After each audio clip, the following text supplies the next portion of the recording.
Salut tout le monde, j'espère que vous avez aimé la première semaine du camp d'été virtuel. Mais maintenant il reste 3 semaines et on a réalisé qu'on pourra probablement pas répondre à toutes vos questions.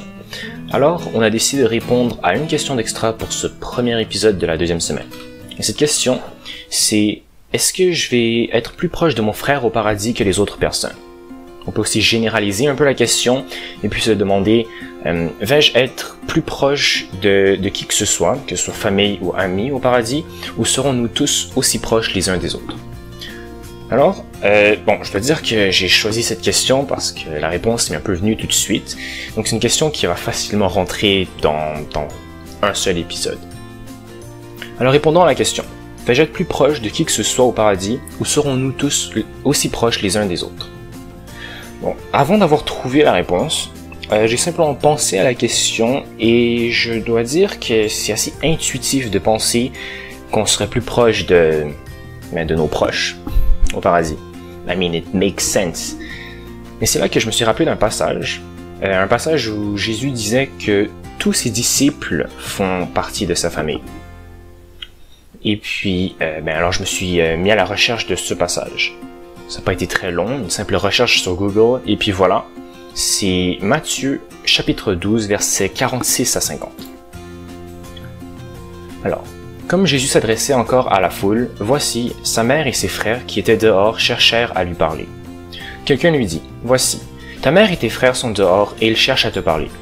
Mais Jésus répondit à celui qui le lui disait, qui est ma mère et qui sont mes frères?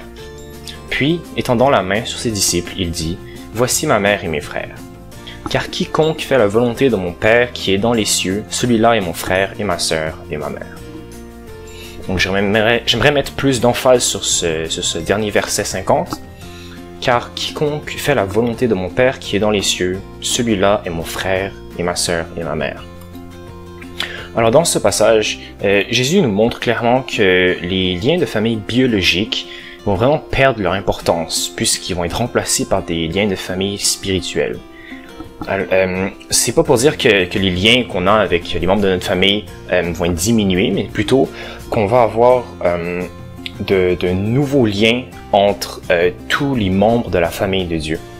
Et c'est pour ça qu'on va tous être aussi proches les uns des autres.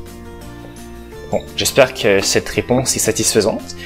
Maintenant, on va retourner à notre programme habituel et présenter la question à laquelle on va répondre durant le cours de la semaine. Cette question, c'est comment nos études glorifient-elles Dieu? C'est une question que je trouve particulièrement intéressante puisqu'elle s'applique à tous et même à nous. Alors, merci de votre écoute et à la prochaine. Bye!